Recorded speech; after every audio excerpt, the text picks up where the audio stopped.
Hello friends, मैं नीरज वसीटा। मेरा YouTube channel खिलाड़ी कॉमर्स के मैं आप सभी का एक बार फिर से welcome.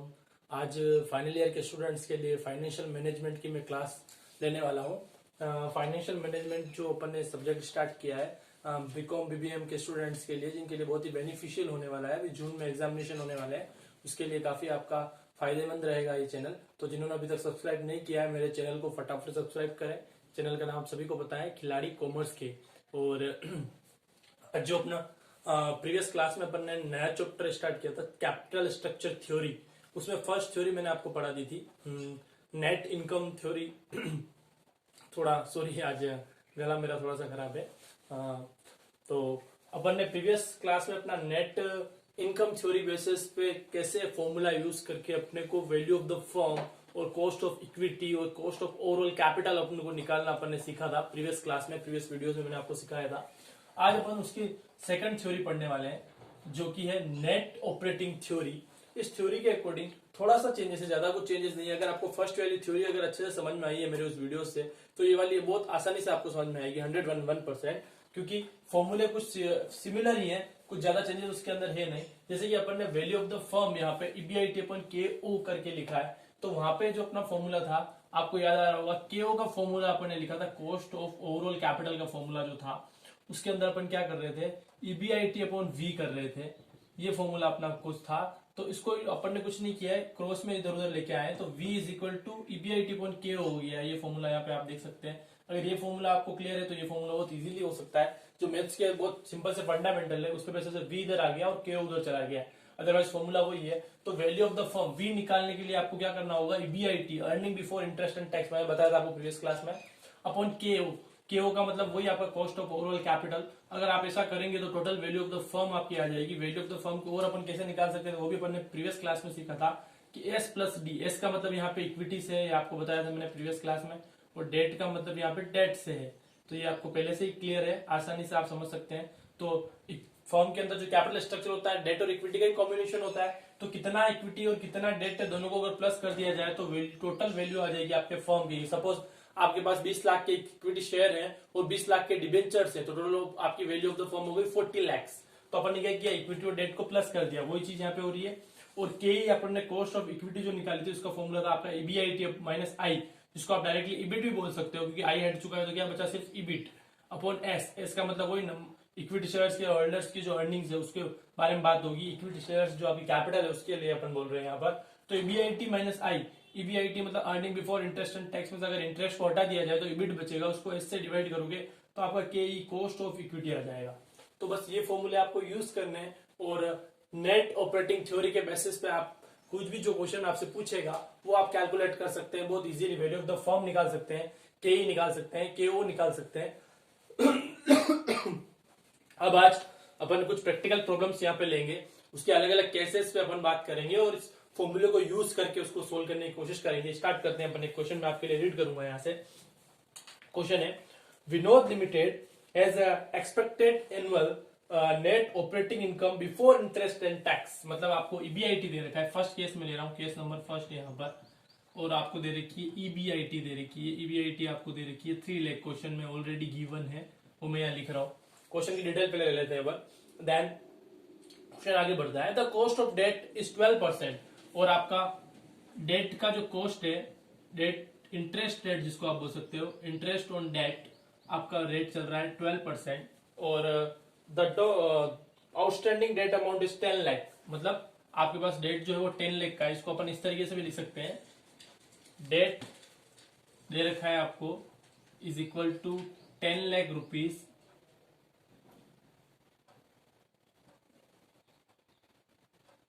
Eight the rate of 12% interest. ये क्वेश्चन में अपने को डिटेल गिवन है।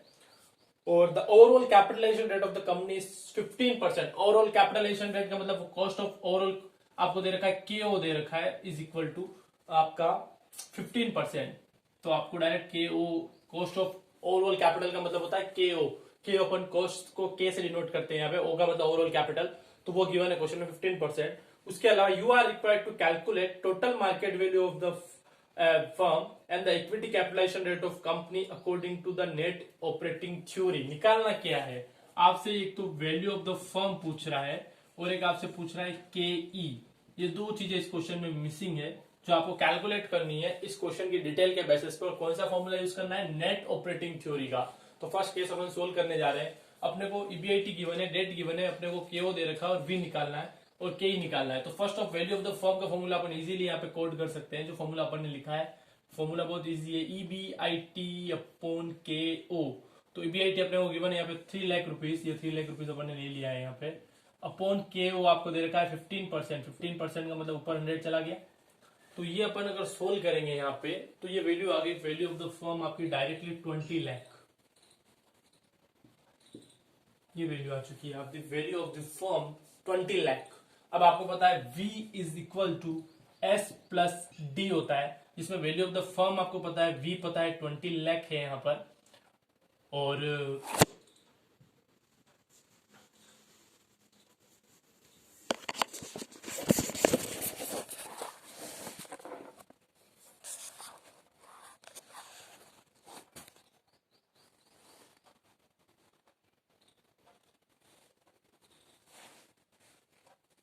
यहाँ पर थोड़ा सा डिस्ट्रैक्ट हो गया था, इसको कंटिन्यू करेंगे अपन यहाँ पर। तो आपको value of the firm 20 lakh दे रखा है, उसमें से आपको एस नहीं पता है पर डेट पता है आपको।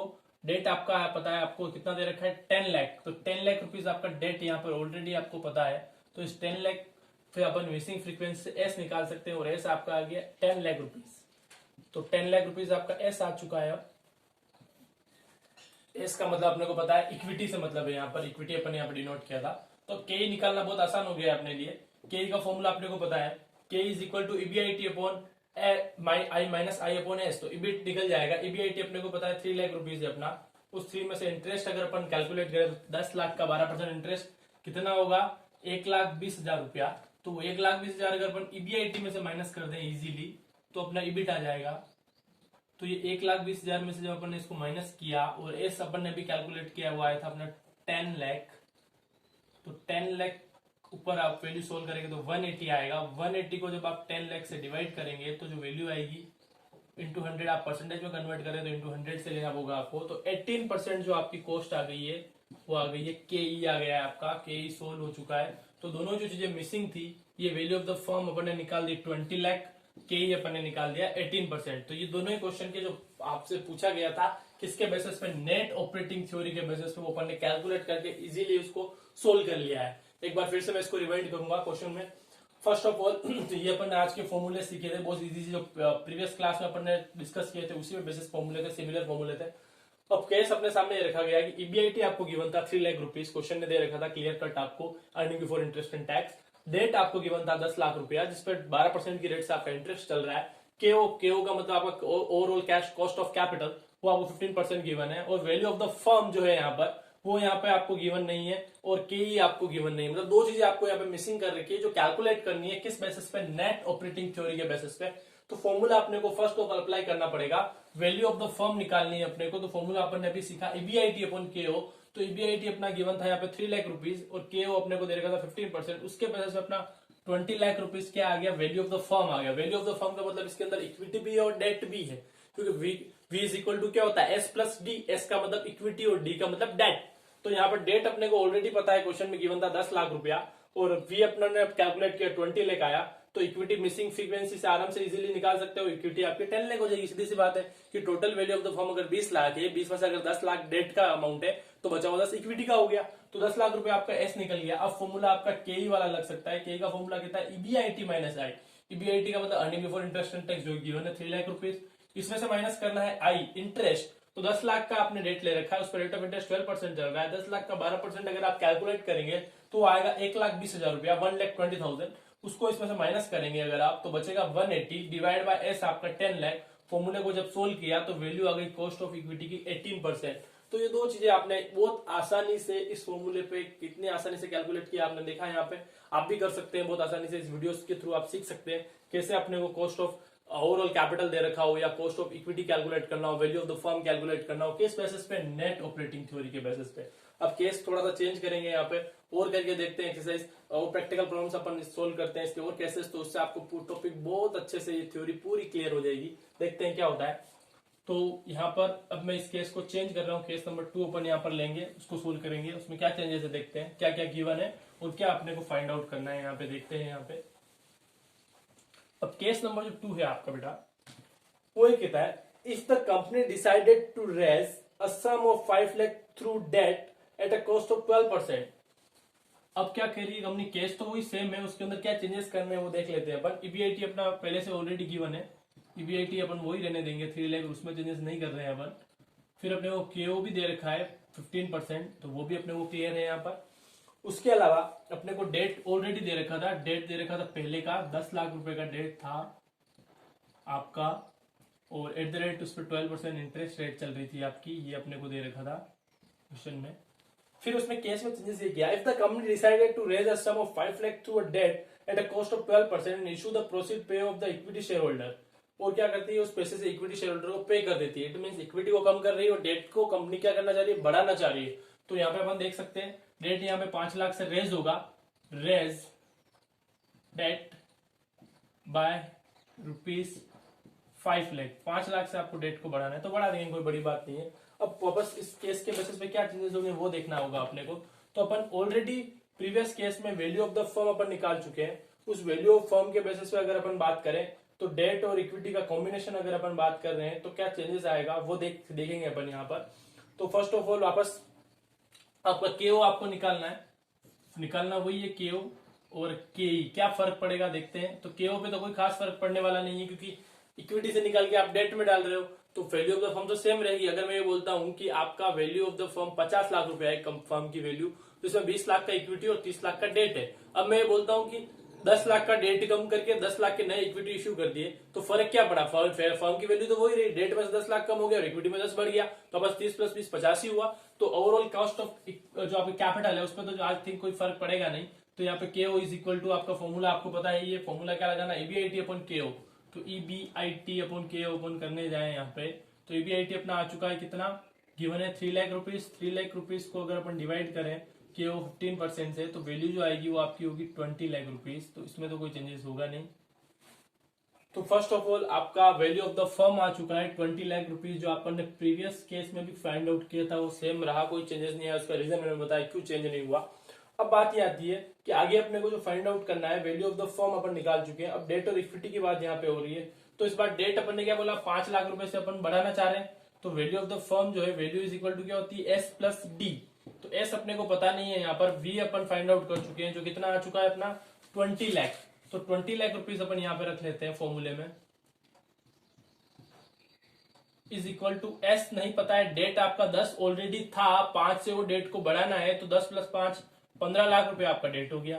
तो सीधी सी बात है, आपकी इक्विटी कितनी बचेगी, एस इज इक्वल टू आपका आ जाएगा 5 लाख रुपीज। आप आसानी से कैलकुलेट कर सकते हैं, कोई बड़ी बात नहीं है, सीधा सिंपल सा लॉजिक था। प्रीवियस केस को थोड़ा सा इसने घुमाया कि डेट से 5 लाख रुपए से बढ़ाया, तो आपका total value of the firm तो 20 लाख ही था, उसमें से 15 लाख अगर डेट हो गया तो बचा हुआ 5 लाख क्या हो गया, इक्विटी। अब वापस अपने को के ही निकालना है, के ही निकालने के लिए अपने को फिर से फॉर्मूला क्या लगाना है, ईबीआईटी माइनस आई। तो ईबीआईटी आपका 3 लाख रुपीज है ही ऑलरेडी, और इस बार इंटरेस्ट अमाउंट आपका बढ़ चुका है, आपने देखा था कि कैसे बढ़ गया है, 15 लाख का डेट हो गया है, 10 पहले था, 5 का और इशू किया, 12% की रेट ऑफ इंटरेस्ट है। तो 15 लाख का अगर आप 12% इंटरेस्ट निकालेंगे तो वैल्यू आएगी 1,80,000। आपने इंटरेस्ट कैसे निकाला वो मैं आपको बता देता हूँ। 15 लाख का डेट है, उस 15 लाख के डेट पे आपने 12% की रेट जब अप्लाई की तो इंटरेस्ट अमाउंट आया आपका 1,80,000, जो आप फॉर्मूले में यहाँ पे यूज कर सकते हैं। इस फॉर्मूले में आपने 3 लाख माइनस 180 किया, डिवाइड बाय आपको करना है इक्विटी। इक्विटी भी आपने फाइंड आउट किया है, 5 लाख रुपीज आया है। तो अपन देखते हैं क्या चेंजेस होने वाला है यहाँ पे। तो वैल्यू बच गई आपकी 120 डिवाइड बाय 5 लाख, वो फॉर्मूले में परसेंटेज में आपको कन्वर्ट करना है, तो इंटू 100 करना रहेगा आपको यहाँ पर। तो इसको जब आप सोल्व करेंगे तो सोल्व करने के बाद जो वैल्यू आ रही है आपकी वो मैं बता देता हूँ आपको कितनी आने वाली है। इसको जब सोल्व किया अपन ने 120 अपॉन आपका 5 लाख रुपीज जो इक्विटी है इंटू 100, इसको 20 से 20 कट कर देते हैं, देन 3 से ये 3 काट देते हैं, 5 10, यानी 24% रुपीज आपकी के ही आ गई। कॉस्ट ऑफ इक्विटी आप देख सकते हैं बढ़ गई है। क्यों बढ़ गई है, क्योंकि आपने डेट को इंक्रीज किया और इक्विटी को कम किया, तो कॉस्ट ऑफ जो आपका इक्विटी है वो इंक्रीज हो गया। आपका प्रीवियस क्वेश्चन में आपका आपने चेक किया था कुछ 18% के अप्रोक्स आया था, अब 24% बढ़ के हो गया है। क्यों हो गया, क्योंकि आपने डेट को बढ़ा दिया और इक्विटी को कम कर दिया है। तो ये चीज होती है आपकी। सेकंड केस आपने देखा कि कैसे क्वेश्चन में कुछ भी चेंजेस कर लो तो भी आप इस फॉर्मूले के बेसिस पे आराम से आसानी से सोल्व कर सकते हैं थ्योरी आराम से। और इसका सेकंड जो आपका नेट ऑपरेटिंग थ्योरी का सेकंड केस अपन ने सोल्व कर लिया है। थर्ड केस अपन एक और लेके देखते हैं जिससे फाइनली ये टॉपिक पूरा कंप्लीट हो जाएगा। कोई क्वेरीज आपकी रहती है तो आप मुझसे और पूछ सकते हैं, मेरे व्हाट्सएप नंबर मैं बता चुका हूँ पहले भी, ठीक है। तो आपको व्हाट्सएप नंबर नहीं बताया तो आप नोट कर सकते हैं 8386899564। ये है मेरा पर्सनल व्हाट्सएप नंबर जिस पे आप कुछ भी क्वेरीज भेज सकते हैं और कोई भी अगर आपको क्वेश्चन है तो आप मुझसे बात कर सकते हैं। तो ये आपका मैंने दे दिया है, चैनल आपको बता चुका हूँ सब्सक्राइब करने के लिए। अब आपको क्या करना है, केस नंबर 3 पे आना है। केस नंबर 3 क्या कहता है वो देखते हैं अपन। यहाँ पे क्या चेंजेस करने को बोलता है उसके बारे में बात करेंगे। बाकी सारी चीजें रिमेन कांस्टेंट है, उनको अपन रहने देते हैं, उसको छेड़खानी अपन नहीं करेंगे, सब चीजें सेम है। क्या चेंजेस करने हैं वो देखने होंगे अपने को यहाँ पर। तो देखते हैं क्या होता है।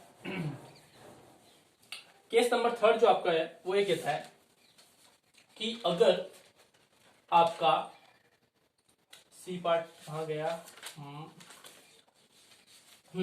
if the company decided to redeem debt of ₹5 lakh by issue of equity share, company क्या करना चाह रही है, 5 लाख के डेट को कम करना चाह रही है और 5 लाख के नए इक्विटी इशू करना चाह रही है। वापस बात तो वही हो गई आपकी कि किसी भी कीमत पे आप इधर से इस जेब में पैसा पड़ा है उस जेब से निकाल के अगर इस जेब में रख दो तो उससे क्या फर्क पड़ेगा, पैसा कम या ज्यादा तो होने वाला नहीं है। सीधी सी बात है कि मेरे इस जेब में 20,000 रुपीज पड़े हैं और इस जेब में सपोज मेरा 10,000 पड़े हैं, तो मेरे पास टोटल कितना पैसा पड़ा है 30,000। अब मैं क्या करता हूँ, इस 20 में से 5 निकाल के इधर रख देता हूँ, तो उससे क्या मेरे अमाउंट पे कोई फर्क पड़ेगा क्या, नहीं पड़ेगा, सीधी सी बात है।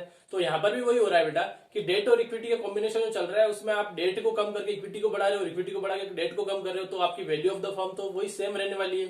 तो अपन वापस वैल्यू ऑफ द फर्म जब निकालेंगे इसकी वो यहाँ पर आपकी सेम आने वाली है। कैसे सेम आएगी देखते हैं एक बार फिर से। तो केओ के बेसिस पे आप वापस 3 लाख आपका ईबीआईटी है और केओ 15% है, तो 3 लाख अपॉन जब अपन 15% करेंगे यहाँ पे तो वापस आपका 20 lakh value of the firm आएगी। उसमें से आपने क्या बोला, डेट को 5 लाख रुपए से आपने क्या कर दिया, कम कर दिया, तो V इज इक्वल टू आपका क्या आ गया S+D। तो वैल्यू ऑफ द फर्म तो आपको पता है 20 लाख है ही है। अब इस 20 लाख में आपको क्या करना है बेटा कि S आपको पता नहीं है पर डेट को आपने क्या कर दिया है 10 में से 5 को कम कर दिया, रिडीम कर दिया है, तो 5 का ही डेट बचा।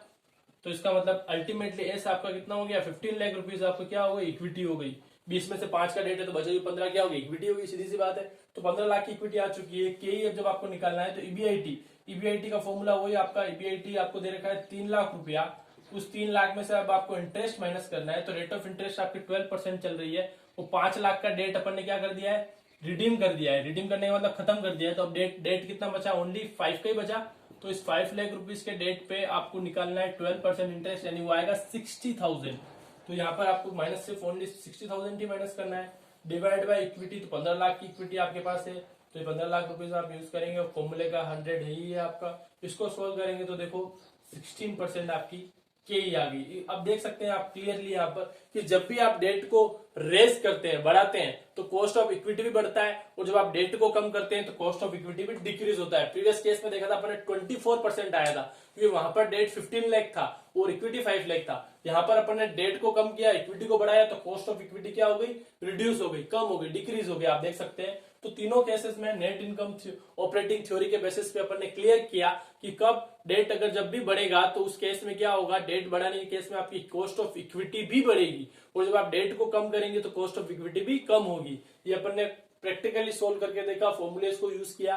तो अब आप नेट इनकम थ्योरी और नेट ऑपरेटिंग थ्योरी दोनों को अगर आप एक में कोई भी थ्योरी अगर आपको समझ में आ जाती है तो दूसरी थ्योरी के फॉर्मूले आपको इजीली समझ में आएंगे, और कोई भी क्वेश्चन अगर आपका एग्जाम में बनता है तो आप इजीली उसको सोल्व कर पाएंगे। तो आज की इस क्लास में अपना नेट ऑपरेटिंग थ्योरी का टारगेट था, जिसके बेसिस अपने को क्वेश्चंस करने थे, वो अपन ने आज किए। और फाइनली जब अपनी नेक्स्ट क्लास होगी, नेक्स्ट क्लास में मैं आपको अपनी जो नेक्स्ट थ्योरी है ट्रेडिशनल थ्योरी, और एक थ्योरी और बच रही है मोदी मिलर गिलानी थ्योरी, जो बहुत इंपॉर्टेंट थ्योरी है आपके। इसके अंदर 4 थ्योरीज दे रखी है कैपिटल स्ट्रक्चर के अंदर। तो मेरी नेक्स्ट क्लास में जब मैं अपना वीडियो लेके आऊंगा तो उसके अंदर 2 थ्योरीज में आपको बताऊंगा, तो इसके बाद आपका पूरा चैप्टर कंप्लीट हो चुका होगा, जिसके बेसिस कोई भी क्वेश्चन अगर आता है तो आप इजीली सोल्व कर पाएंगे। Thank you so much.